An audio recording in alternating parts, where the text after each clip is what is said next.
السلام عليكم ورحمة الله تعالى وبركاته. خوتي أميماتي العزاز، كنتمنىكم يا ربي تكونوا كلكم على خير. وقبل ما نبداو الفيديو ديالنا ضروري نصليو على النبي. اللهم صل وسلم على سيدنا محمد وعلى آله وأصحابه أجمعين.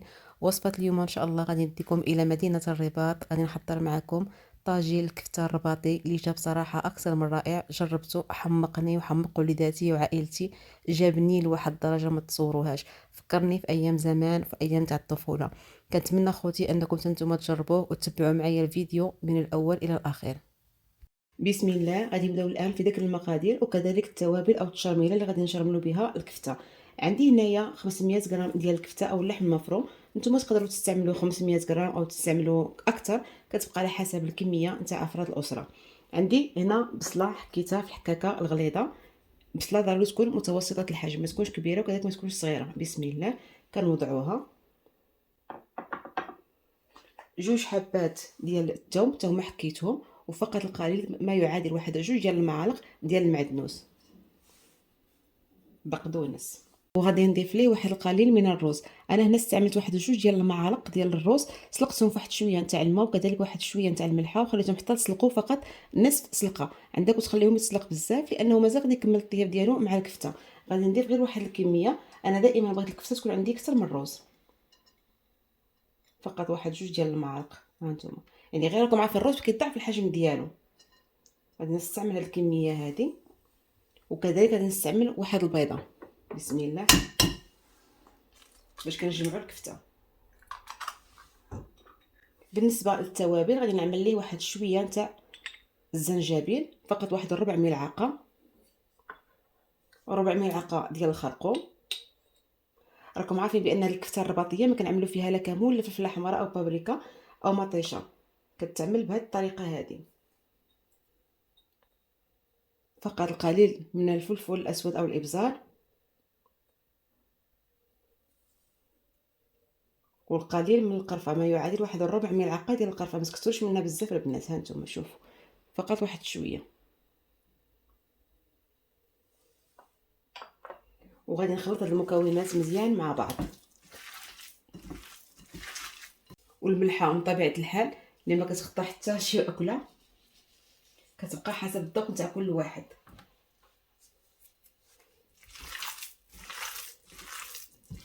صافي نجمعوا المكونات مع بعض. هانتوما الان غادي نكوروا الكفته على شكل كرات. بسم الله. نتوما الحجم تعملوا اللي بغيتو، كبارين او صغارين، ولكن هذا الحجم هذا راه مناسب. عندما شوفوا تبارك الله، يعني راه مجموعه ديك البيضه كتجمع لنا الكفته.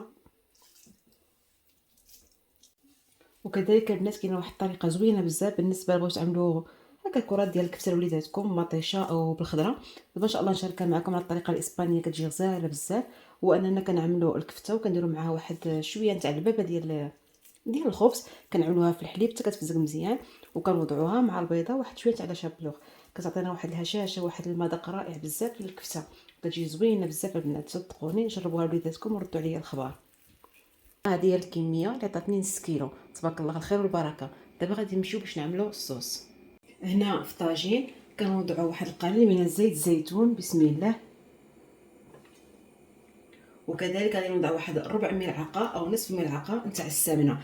المهم انا كنستعمل البنات هاد السمنه هذه لان كتكون حلوه، وانا ما كيعجبنيش السمن، ولكن هاد الوصفه هذه كتعمل بواحد شويه نتاع السمن. اذا كان عندكم الحلو يكون افضل. بسم الله. شوف تبارك الله، يعني القوام ديالها كيفاش داير، كتعطينا واحد المذاق جد رائع لهاد الوصفات هادو، وما كتجيش مجهده. غادي نتركوها حتى كتذوب واحد شويه. عاد من بعد كنضيف واحد البصله اللي حكيتها في الحكاكه الكبيره مع واحد فص ديال الثوم. بسم الله.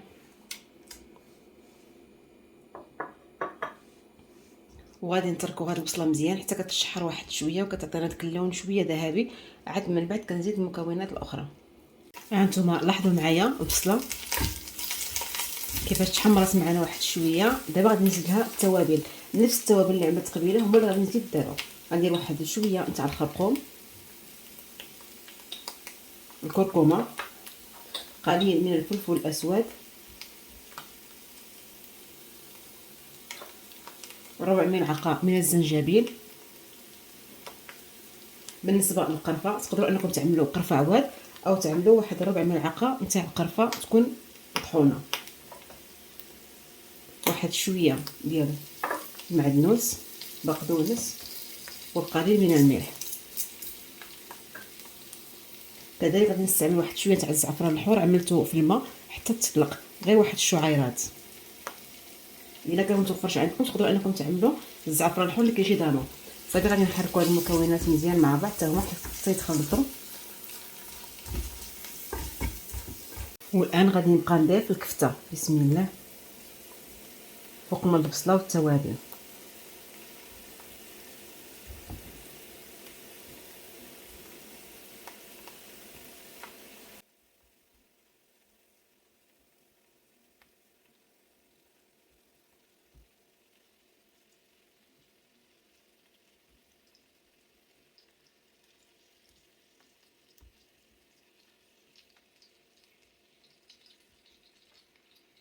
من بعد ما سفناهم في الطاجين تبارك الله جاني الكفته كثيره اكثر من الطاجين.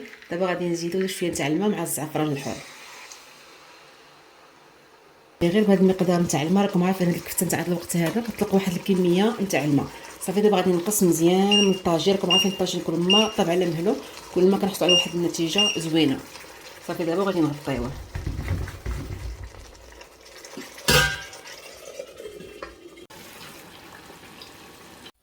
وتبارك الله الطاجين ها هو طاب. هانتوما لاحظوا معايا تبارك الله كيجي معلق كيجي مقلي. شوف التغميره ديالو كيفاش كتجي.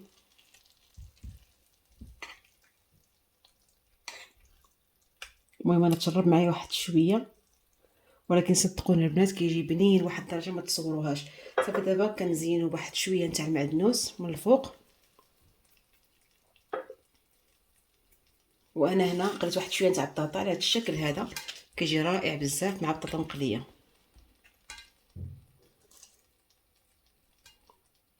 وهذا الطبيجين ديالنا اصبح جاهز. ها انتم شوفوا تبارك الله. صدقوني البنات كنتمنى انكم تجربوا لانه جا بنين بزاف بزاف والله. مدغمر هذيك البصيله مدغمره لنا. تقدروا انكم بغيتو تخليو واحد شويه نتاع الصوص تخليو واحد شويه نتاع الصوص. كفتها كيف ما كتلاحظوا معايا تبارك الله رطبه. ها هي هذه ما قاصحه مع حتى شي حاجه. بسم الله. صدقوني اخوتي كنتمنى انكم تجربوه لانه جا رائع رائع بزاف بزاف. وصفه مغربيه اصيله البنه حاضره. المهم جربوه وردوا عليا الخبر. المهم اخوتي وصلنا لنهايه الفيديو. كنتمنى وصفه اليوم ان شاء الله تنال اعجابكم ونتلاقاو مع فيديو مقبل ان شاء الله. خليتكم على خير ومع السلامه.